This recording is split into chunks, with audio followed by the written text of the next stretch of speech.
Welcome to the Fane of Fantasy. This channel is all about giving you inspiration to master your craft and create fantasy that will truly immerse your audience.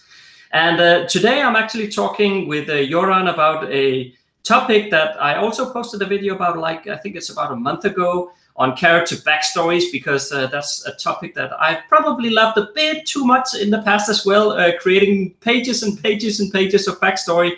But Joran will try here today to give us a bit of more simplified method for going about character backstory. So welcome to the channel, Joran. Thanks for having me, Jesper. Maybe you want to say a few words about yourself? Yeah, so my name is Joran Heimering. I'm a writer and I'm a game designer. And I specifically write stuff for Dungeons & Dragons 5th edition. For my own company, Windmill Slam Games, and I write stuff that's useful for all fantasy games in general, or role-playing games. Awesome. And I can see a nice map. So is that a map of your own world up behind you on the wall, or?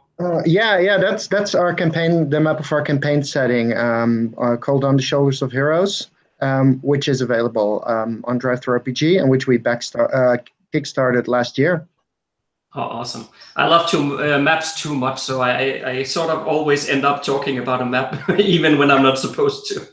Well, it's good to have a map. It's good to know what's going on and where you are. Yeah. Indeed. But before I sort of, let's say, end up going completely down that map rabbit hole, then maybe we need to steer back on character backstory. At least that was we were supposed to talk about here. Yeah, let's talk about characters, which is always a good thing to talk about. So what I noticed, I've been a game master for over 15 years now. And I noticed that there's a lot of different schools when it comes to building character background in games. And I guess that also extends to writing up character backgrounds for your novel or for your fantasy work. Well, a lot of writers, I think, like their own character so much that they tend to overdo it. I do like reading about characters as a game master myself, but preparing for a game and having to do all that homework, that's time consuming. So instead, I try to distill the most important aspects for me when I'm running a game, and I'm trying to was trying to give a nice summary that it's effective for people to use when they make their own character. And I think that's more interesting and more easy and takes up less of everybody's time while still being useful. So yeah. Yeah, that sounds good. I mean, I've got a lot of echo there. Yeah, that sounds good, but it's also usually so that as you pointed out there, that we love the characters so much ourselves. But on the other hand, so I guess before we get into how we can simplify it, a question that sort of sprung to my mind was because sometimes when you develop the character backstories, it's also the process of creating the backstory that sort of gets yourself into understanding who the character is. So do you have some, before diving into a simplified way of doing it, do you have some thoughts about whether or not a more simplified approach takes away from the process of getting to know the character, or do you still have a good sense of the character even though you don't go into all the details and stuff? What do you think about that? Actually, when I build a character myself, I always think of these few aspects that would make the character interesting, and then build from there, and use those as pillars or foundations to build the character on. So I always start with a simple concept and then go from there, basically. Okay. So if my concept would be a warrior fallen from grace, or a deranged wizard, then I would go into why are they deranged, why have they fallen from grace, and then every time with every answer you can answer, you get a new question as well. You build from there. So that's how I well, the system I use myself when I make a character background. Okay. So where do you start? Sorry? Where do you start? Oh, where do I start? Well, it depends. Sometimes what I really like when you start playing a role-playing game with people is to have a session 0, and to get to manage everybody's expectations, and to talk about what the story is going to be about. Is it going to be a story of high heroics? Where is the story going to take place? Is it going to take place in one big city and revolve around being in the city? Or is the story going to be about traveling the world? Is it going to be a science fiction based story, or a story about pirates, or a story about knights in shining armor? And sometimes just talking about that and somebody having a very strong idea, like I want to do a story that takes place in around the Second World War, and there's going to be a lot of intrigue, and there's going to be a lot of fighting bad Nazis, and you're all going to be in the resistance. Then sometimes that gives me a lot of inspiration from there. Like, okay, cool. So I went to a French restaurant the other day, and there was this really funny waiter, and I think, well, maybe I can do something with that, and use that persona and build on that, and make my character this guy who poses as a servant, all the while he's keeping tabs on the bad guys, or something like that, and build from there. Or sometimes they'll say, yeah, well, or like your story, maybe there's like a disease going around, a magical disease, and my character could have suffered that disease, and he's a very scarred, withered character. And then from there you can move on from that and build the character. Mm-hmm. Just start with something that really grabs people's attention right away, or that gives you a very strong idea of where you want to go. Yeah, I see. But is there? I'm curious here because in terms of when you're building backstories, you're obviously coming from a sort of a role-playing angle, but you're also a game designer. So I'm just curious: is there differences between when you're creating backstories for a character in a role-playing game versus a game design? Or is it the same? No. When I build a character, when I build that's the difference between a non-player character and a player character. If you're building a player character, that's going to be one of the stars of the story. That's going to be one of the main cast, one of the 4 characters or 5 characters that's around the table, and that's there in every episode. While when you're building an adventure, when you're basically building side characters, you don't want those characters to soak up all the limelight. You don't want those characters to draw the attention away from the players. So you have to keep in mind that players are going to focus on a certain aspect of that character if they're going to remember them at all. So I like to sort of keep them more, design them more like stereotypes, because I feel that makes it easier for players to remember them, and to actually they become memorable characters because players are interacting with them, and not they if they're memorable, very complicated memorable characters already, there is a big chance that players are not going to pick up on those details, or they're just going to walk away. So I rather just give my characters 1 or 2 aspects to work with. Also, when you're building a non-player character, and then you can enhance the characters and have the characters change throughout the story because of their interaction, or through their interaction with the players. Okay, yeah, that is pretty interesting, because if I sort of translate that into novel writing, because then I like the idea in the sense of saying, okay, if you have some minor characters, then as you said, you can focus on a few simple things, but that still makes them a bit distinct. But then for the main characters, you need to sort of dig deeper then. Yeah, that makes sense to me. That's what you see in like all media. Players only have and readers only have so much attention to go around uh, when they are consuming media. So it's important to keep that in mind, I think. Yeah, That I you, agree. I agree. I'm actually right at the moment. I'm actually writing a nonfiction book about how to plot, and a part of that is obviously how to create characters as well. And one of the points that I just made in the chapter I finished up the other day was that less is usually more. Meaning that if you have a ton of things that is specific to this character, it becomes very hard for a reader to actually latch on to the character to understand who is this person if it's like they're just 10 million things at once. Whereas if you just have two things, for example, it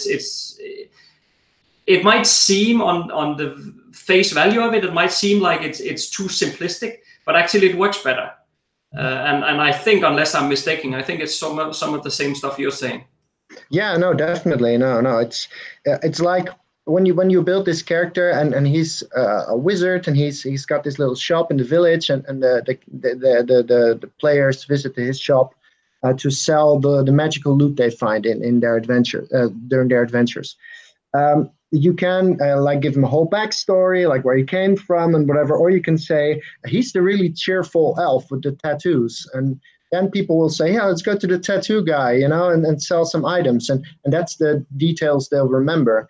And then when they really enjoy interacting with the character, always you can always have some of their background seep through in the conversation, like where are you guys from? And I'm from here. And then they'll remember, then they'll find this entertaining. But when you meet someone in the real world, there's a couple of things that draw your eye, like that get your attention right away, and then a few things that you'll remember. And when you become friends with someone, when they start mattering to you, you learn more and more about them. And that's how it works in real life, and that's how our brains are programmed to do it. Your mind just starts wandering when you get this summary of details about something or someone, and your interest will not be held. Mm-hmm. So do you often go by it in the way that that you sort of add on the details as you go, or do you prefer to sort of flesh out the details ahead of time, but just not revealing it before it later on, so to speak? Well, there's this meme in D&D that in Dungeons and Dragons, when you work on a character and you build every detail of their personality and of their history, then the players will not care. But when they meet the random barkeep that you improvised with the pegged leg and the missing eye, they'll love that guy. They'll go up to him and they'll be his best friend, and they'll ask, how did you get the pegged leg? And then you're forced to adapt the story. So I think it's important to have some details in my head on everything and everyone, but I don't try to go in it too deep anymore these days. I try to give the players at the table the liberty to interact with the characters they find interesting and cool. Yeah. So not too much. Not to put you on the spot here, and if you can't do it on top of your head, then absolutely fine. But I was just curious, do you have some sort of, and because maybe this would be very useful for those out there watching, but do you have some sort of template where you can say, okay, develop this and this and this element, and then you're sort of good from a let's say simple approach to character backstory? I was just wondering if you don't have it on top of your head, that's fine. The system I came up with myself for building characters, and the system that I think sort of very briefly summarizes in whichever direction you want to go, is I called it the bond system, and basically it deals with the bonds the character has with the world around them. Because it's cool to have all these small details, but there's only a few things that are really going to come up, and if you focus on those things and expand on them if the need arises or if the time comes, I think that gives everybody at the table or in the game more options. So I was thinking of, well, there's two layers of character building. There's the inner details, the appearance of the character, the inner details, the personality of the character and their history, their personality, and there's the outer details, the appearance of the character. So first, I think it's really important to get the outer details straight, to give your character some defining features as to how they look, because the world around them is going to react very differently to a character with a mohawk covered in tattoos and piercings than they are going to react to a character who's clean-shaven, with nicely cropped hair, in shining armor. So I think it's important to have to write down the defining features of the appearance of your character, and start with that, or not necessarily start with that, but have it ready when you start playing the session. And then secondly, there's the history, the personality of the character. And I was thinking of going at it through the bonds I mentioned before. And the different category of bonds would be family, location, items, and religion. And pick one, depending on how deep you want to go, pick at least one thing they like, or one thing they love, and one thing they hate. So with family, pick at least one family member that's still alive. Maybe they're gone. Maybe they've been kidnapped, but they're still alive. They're out there. One family member or neighbor or friend that they have made throughout their life or throughout their career. And then pick one character who's their enemy or who they don't like. Maybe it's the sheriff of the local town because he abused their sibling when they were young, or maybe it's their uncle who is an evil wizard and who abused their mother when she was a little girl, or just two things. Keep it simple, but that gives your game master two interesting characters to have pop up somewhere. Either you'll suddenly get news from the missing relative, or maybe you'll be in town and the relative just shows up. It gives you options to go with. And same with villains. Can be very interesting to weave that into the story. So the locations can be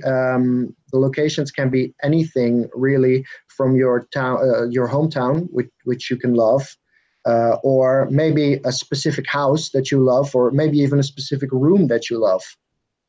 Basically, anything that your character has a connection with. Maybe the character doesn't like small rooms and gets claustrophobic, or maybe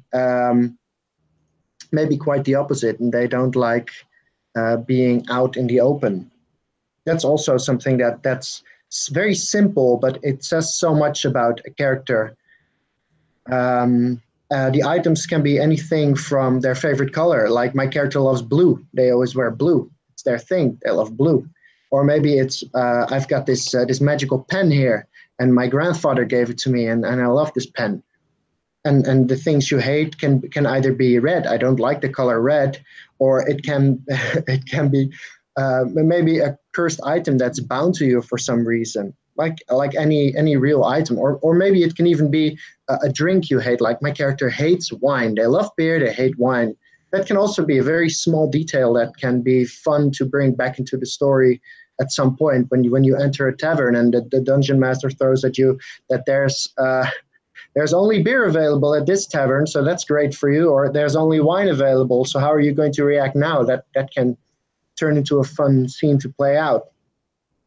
And lastly, religion, which is not just religion based on deity or spirits, but also can be your trust in a basic system, such as capitalism or communism. The fact that your character believes in fascism, for example, and they think that that's their standpoint, their point of view. So that's most of the points are designed to be like very open, to take you in different directions depending on the direction you want to go.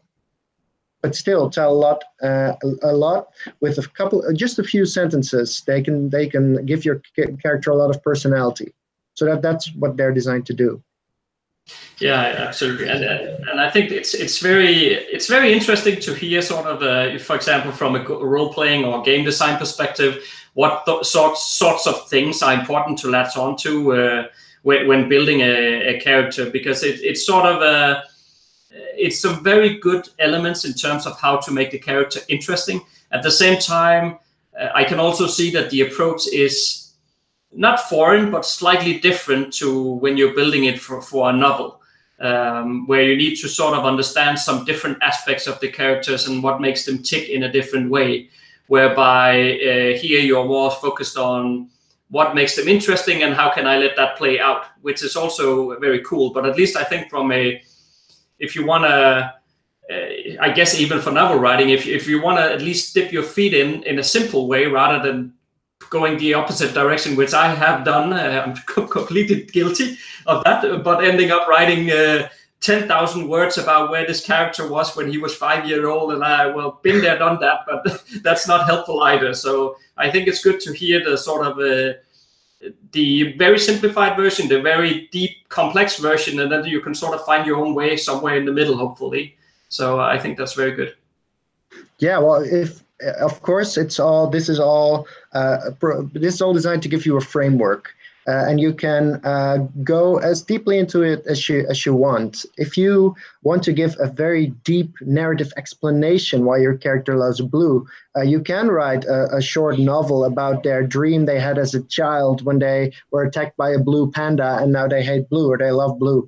If you want to go into that, that's fine, but you can't expect the people that sit around the table with you and that have their own characters which they love and have limited time and attention to love that story and that background as much as you do. So you can have it and you can write it for yourself or even share it with them if they like, but you shouldn't expect them to ask and to care for it. That's not fair, I think. Yeah, I understand. In a novel, of course, you're telling the story yourself. You're not doing the whole shared narrative thing. So if you're telling a story yourself, you can expect the reader to be especially interested in backgrounds. Though I think that overdoing it, of course, has the risk of having them drift off and forget the important stuff that you wanted to remember. That's one thing, yeah. And then the other risk of overdoing is exactly the same risk as you run when you do world building, that once you've built it, you want to share it, and then you start doing info dumps in the middle of the novel about something, the blue panda when it was 5 years old, which nobody really cares about, but you want to put it in there because you think it's so cool. So so to some extent you have some of the same problems when novel writing. So when you build a character for one of your novels, what do you usually start with? Back to what I was mentioning before. At the moment, I'm writing this book on how to plot a novel, and in there, I'm actually going into details about step by step on how to build the characters. But from a backstory perspective, usually you need a lot less than you think. It's good. Some of you actually touched on some of it from my point of view. So it's good to know some of these family relationships and also what is the relationship with the parents and stuff, because in the community or in the family that we grow up will, whether we like it or not, form the way we become as a person. So it's important to understand those relationships, and whether you have a good relationship with your parents or not will also affect how you sort of behave when you are an adult. And if you learned, what does a healthy relationship look like versus the opposite. The family relationship stuff is important to understand. Whether or not it plays any actual role in the story, it doesn't have to. But it's more designed for me as an author to get under the skin of my characters, so I understand where they're coming from, the way that they're thinking. How would they react in these situations? Because the more I understand that, the more consistent I can have them act throughout the book. And if they start acting inconsistent, you can be sure the readers will point it out. That scene is not believable, that's not what the character would do, and so forth. And if that happens, then often it is because you don't know your character well enough. So a lot of it is getting into understanding your character more than anything else.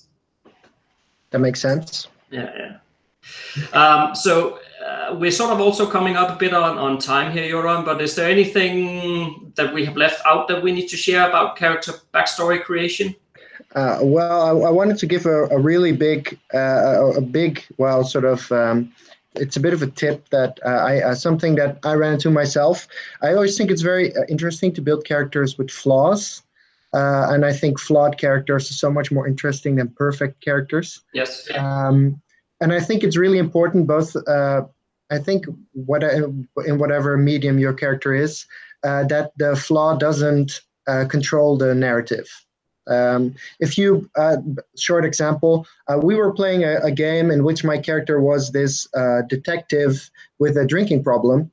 And the rules of the game indicated that he should check his drinking problem every morning. And despite that chances were low, it would affect him. It kept affecting him, and it kept drawing attention away from the story, and it just swallowed up the time. So I think that if you build flaws into your character, you give your character personality flaws. Those flaws should be to advance the story and not disrupt the story. So, for example, curious would be a perfect flaw because it advances the story. It has your character look around the corner, see what's going on, and that gives options. So use character flaws and use them to advance the story. Yeah, that's a good point, and for sure. And the other thing about flaws is also that it's what makes, you know, in my case, readers, I guess in your case, your audience, but it's what makes people latch onto a character is often the flaws. It's not that they are like Superman who can beat everybody up, and yeah, that's fine, but at the same time, it's a bit boring, you know. But Superman with a drinking problem, just to go on with what you said there. But then now we're starting to talk, right? Now it's getting a bit more interesting. So why does Superman have a drinking problem? What the hell happened to him and all that stuff, right? I mean, that's interesting. Yeah. So that's a good point. All right. So Joran, if people want to learn more about you, and where can they go on the vast internet to find you? Well, we've got a website, shouldersofheroes.com. There's some of our stuff there. You can also check out some of our social media stuff in the description. Yeah, just email me the links. Email you the links, yeah. Okay, perfect. And thanks so much for being on today, Joran. I think it's interesting sometimes to bring in sort of a different perspective on something that is related to creating characters for your novel, but at the same time, it's a bit of a different perspective from a, let's say, game design role-playing standpoint than what you would do for characters. So I hope all of you watching got a lot out of this, and thanks so much for watching, and see you next Monday.